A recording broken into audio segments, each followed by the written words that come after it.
Saludos, doctora y compañeros. Soy Ana Salgado y con mis compañeras Angie García y Gracie Ordóñez hablaremos un poco sobre la vigilancia epidemiológica de dengue.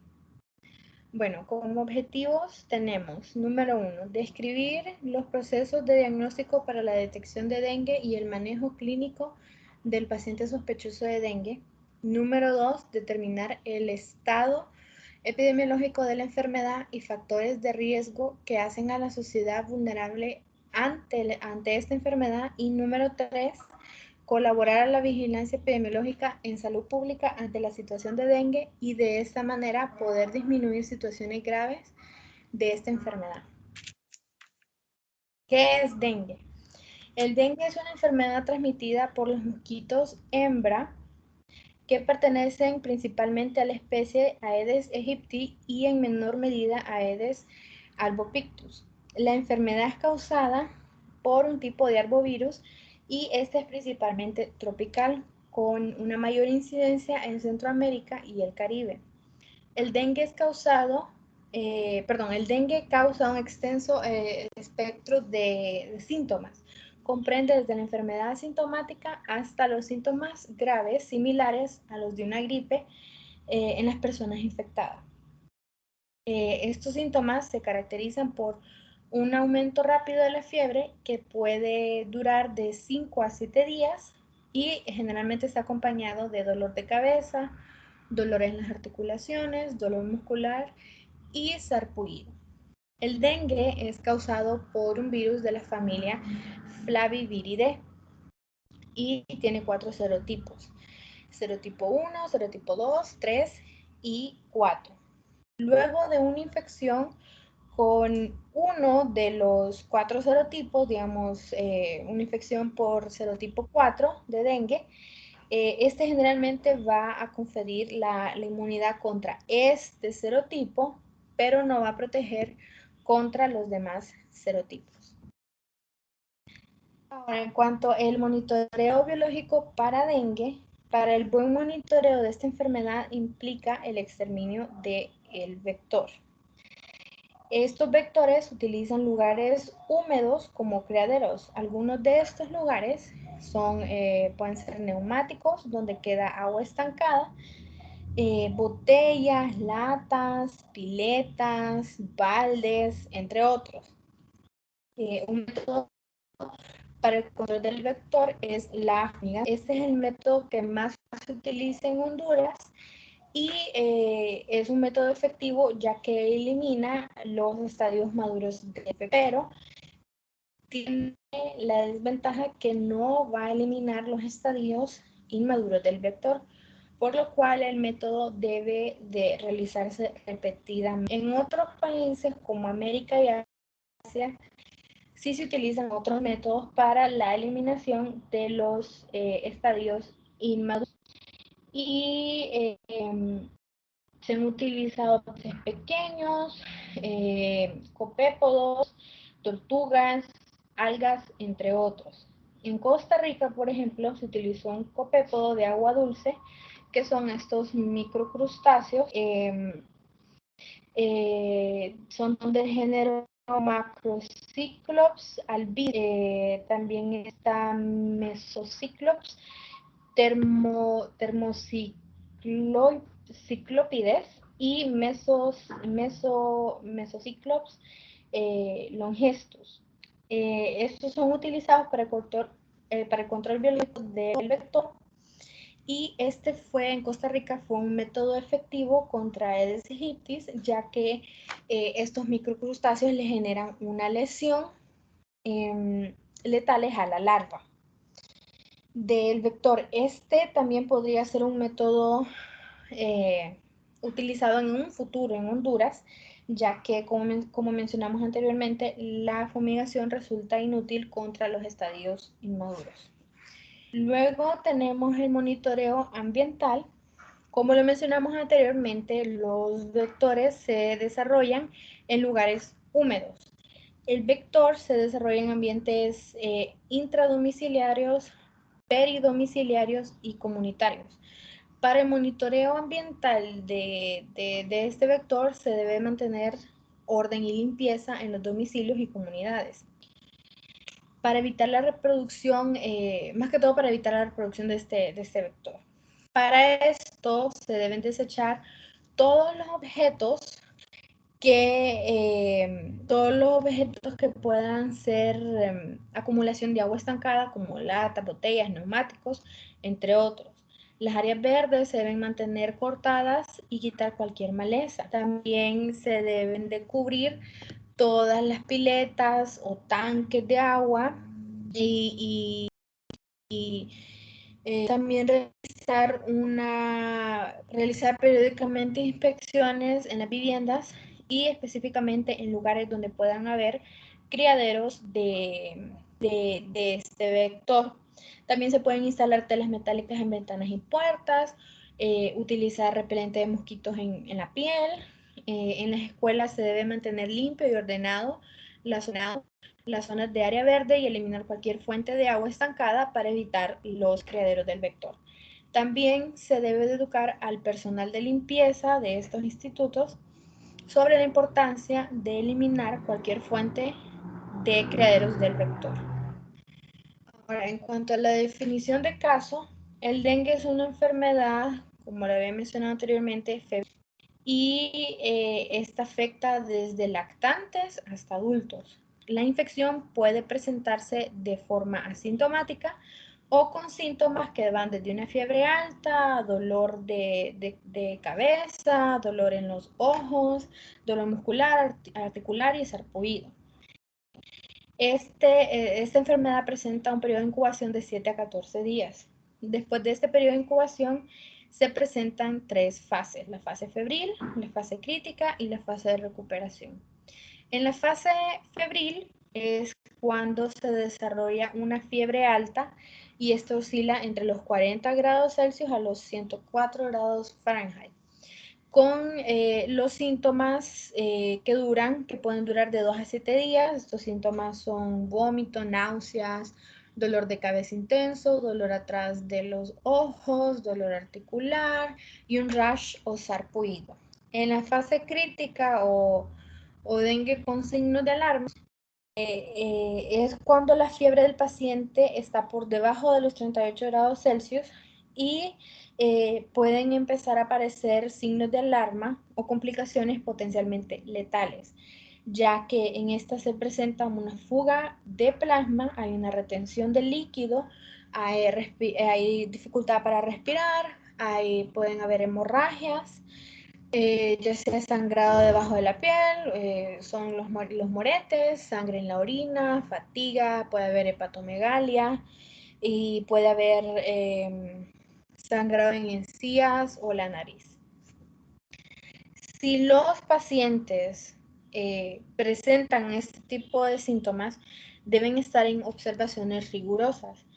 Esto para evitar la complicación para evitar complicaciones que puedan ser letales. En la fase de recuperación, por lo general, aquellos pacientes que solo pasaron por una fase febril pasan directamente a una fase de recuperación, pero a los pacientes que sí pasaron por una fase crítica o dengue con signos de alarma o dengue grave, cuando ellos pasan a la fase de recuperación es cuando ahí empiezan a reabsorber el líquido extravascular al intravascular. Y también en la fase de recuperación hay una mejora del estado en general, hay una reaparición del apetito, mejoran los síntomas gastrointestinales, se estabiliza el estado hemodinámico y ocasionalmente puede aparecer ya para el final, puede aparecer una erupción o sarpullido, que pueda haber o no prurito.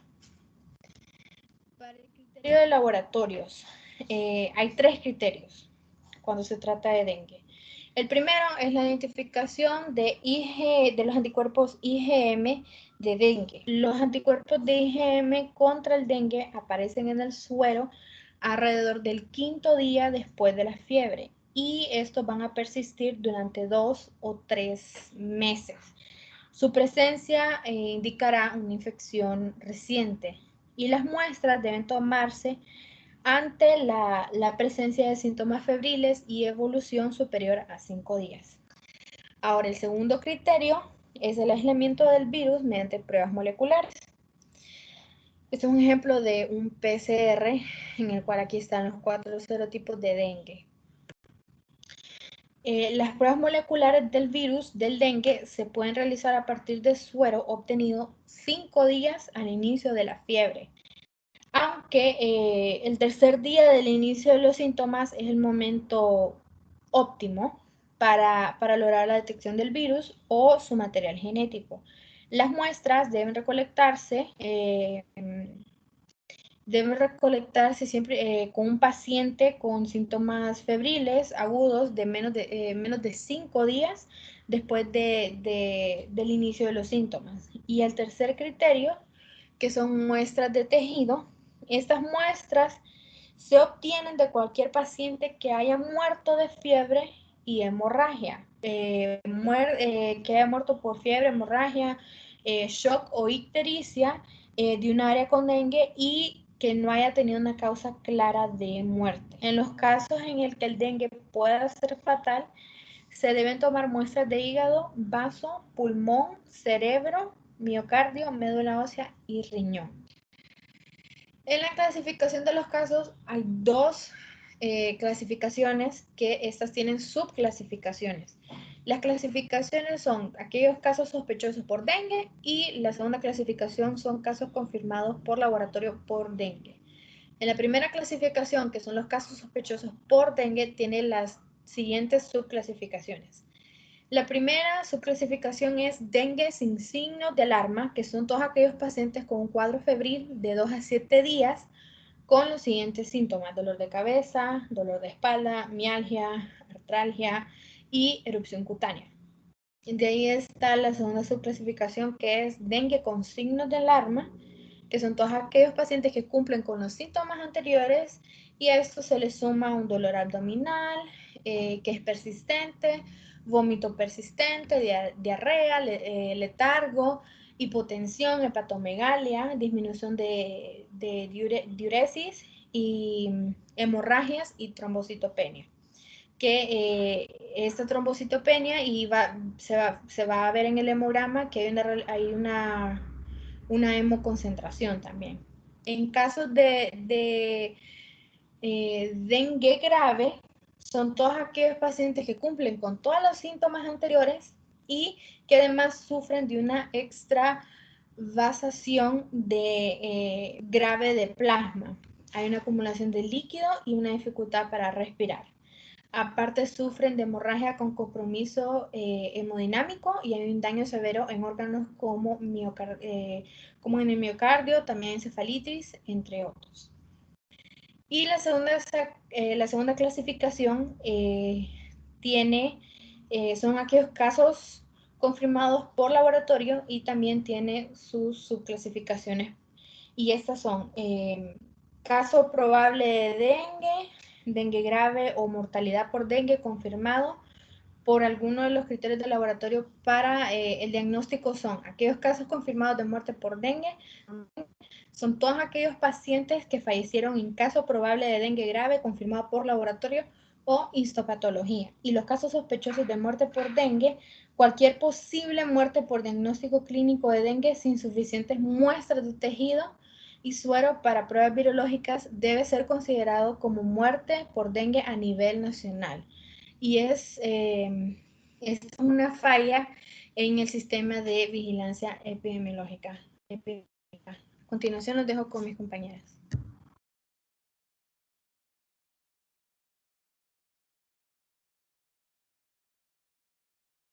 Bueno, vamos a continuar. Yo les hablaré acerca de lo que es la vigilancia, ¿verdad? En el dengue. Así como dijo mi compañera, la no vigilancia puede traer como consecuencias graves, ¿verdad? Como ser la encefalitis o, en el peor de los casos, la muerte del paciente. Tenemos los procesos operativos. ¿Cómo se maneja la vigilancia a través de la Secretaría de Salud? Esta debe enfocarse, ¿verdad?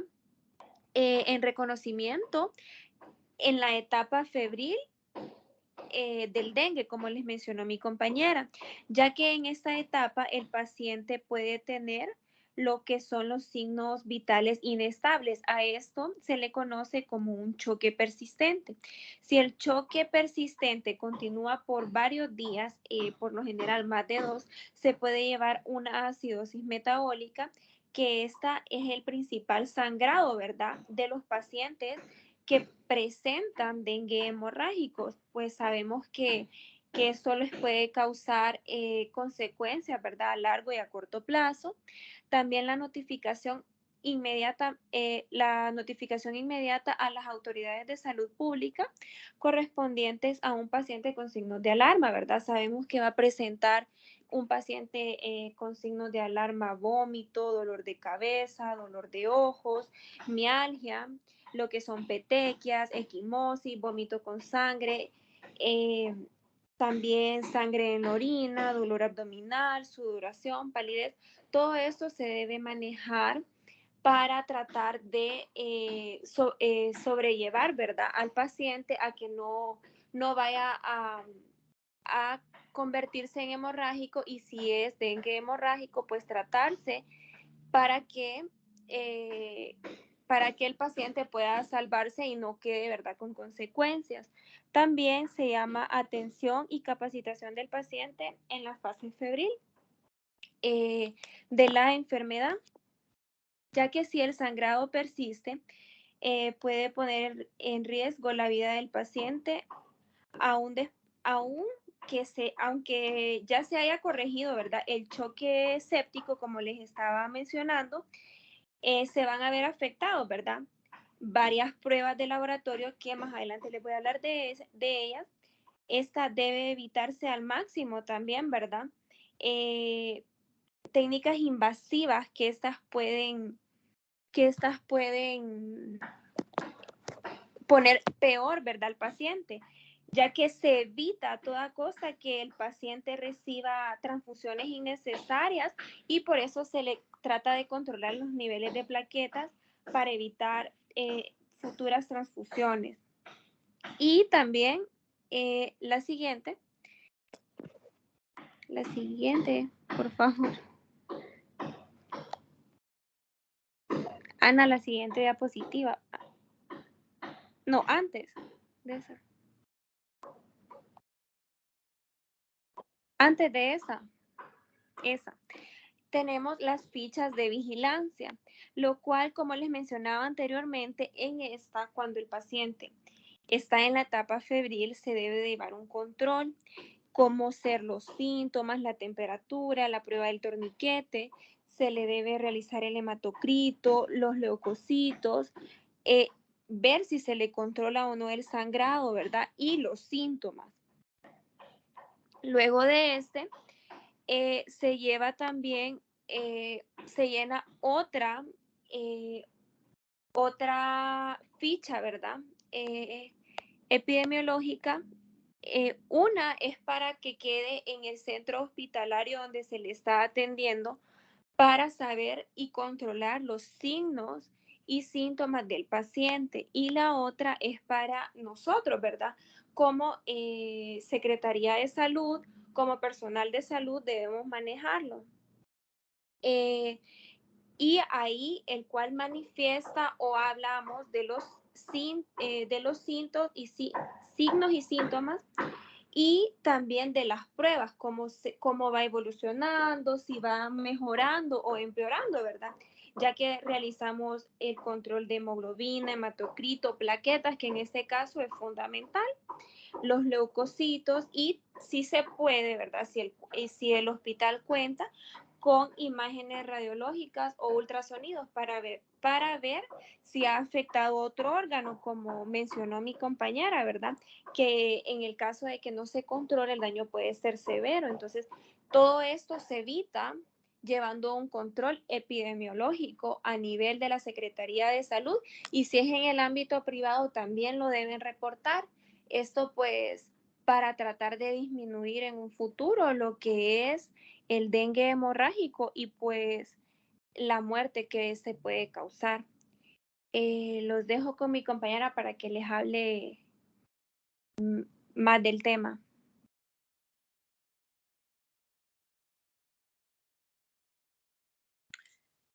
Buenas tardes, doctora, y buenas tardes, compañeras. Pues continuando con la exposición, yo les hablaré acerca de 4 puntos importantes. Uno de ellos es la divulgación de los resultados, el cual todos tenemos derecho a conocer, ¿verdad? A conocer las estadísticas de esta enfermedad. La divulgación de los resultados de vigilancia de la salud es muy importante, ya que proporciona información del comportamiento de la enfermedad. Y bueno, esto representa los procesos de vigilancia y la realidad sanitaria. Y según datos de la OMS, 2.5 millones de personas de la población mundial se encuentran en riesgo de contraer la enfermedad. Y cada año se producen 500,000 hospitalizaciones por dengue, con una tasa de letalidad del 20%, sin un tratamiento adecuado. Este cuadro de datos epidemiológicos nos demuestra, ¿verdad?, el número de casos por año desde el 2018 al 2020 que se registran en Honduras. En el año 2018, pues un total de casos de 7,942 casos. En el año 2019, los primeros meses, del 2019 se reportaron 2,528 casos y en el año 2020, 3,232 casos. Y en caso de dengue grave, en el año 2018 fue el peor año, ¿verdad?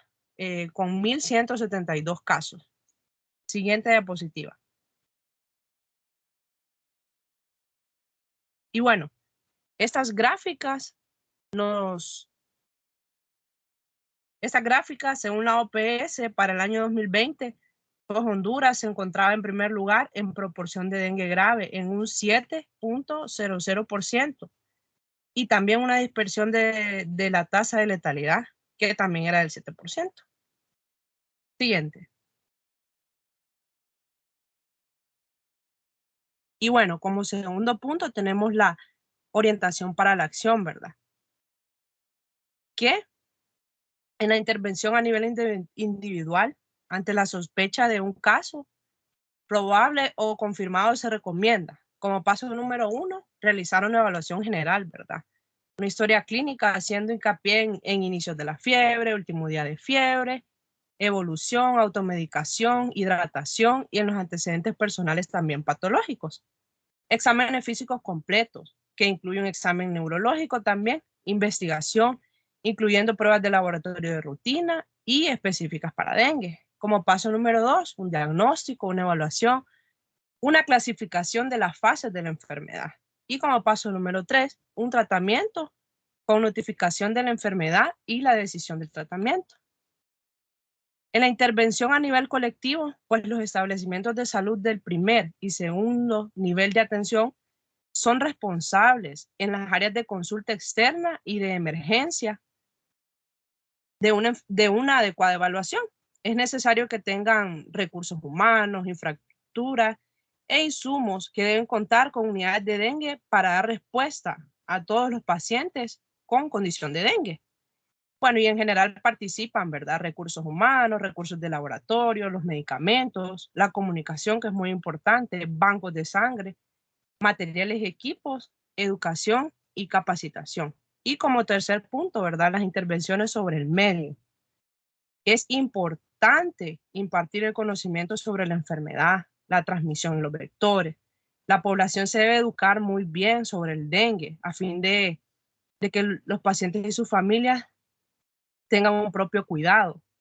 Los auxiliares de la salud ambiental, los técnicos en salud ambiental y promotores de salud tienen que estar capacitados en manejo entomológico, o sea, con respecto al vector, junto con líderes de la comunidad, ¿verdad? Que van a visitar las casas con la finalidad de realizar una educación sanitaria, detección y seguimiento de casos de dengue, y ya que esto ha demostrado ser factible, ¿verdad? Es económico y efectivo, sí se coordinan con las unidades de atención primaria.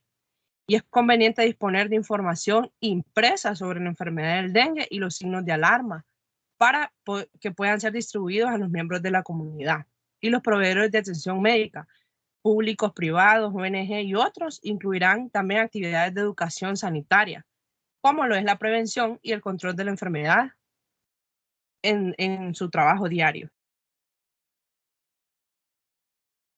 Siguiente. Y bueno, como recomendaciones de laboratorio, es muy importante, ¿verdad?, hacerse un hemograma completo a la brevedad posible, que incluya un frotis de sangre periférica, un uroanálisis, química sanguínea, exámenes generales de ese. Se recomienda un hematocrito determinado en la fase febril temprana. También en la vigilancia del descenso en el conteo de leucocitos y también un hematocrito aumentado relacionado con la disminución de plaquetas. Y también pueden considerarse, ¿verdad?, estudios adicionales con el fin de llevar un mejor control y seguimiento del paciente. ¿Y cuáles pueden ser estos estudios adicionales? Pues pueden ser pruebas de funcionamiento hepático, glucemia, albúmina, electrolitos, urea, creatinina y enzimas cardíacas. Siguiente. Y bueno, en los indicadores de evaluación, este punto es muy importante porque estos nos permiten, ¿verdad?, realizar tareas o desempeños observables que dan cuenta del objetivo de evaluación a lo que queremos llegar, ¿verdad? Entonces, estos indicadores serían la epidemiología, los grupos de estudio, que son muy importantes, los determinantes, de factores de riesgo, análisis de la información, un seguimiento y recomendaciones de laboratorio, que lo tocábamos anteriormente, y los mecanismos de acción, qué es lo que se va a hacer para poder erradicar, ¿verdad?, y poder disminuir los casos de dengue. Siguiente.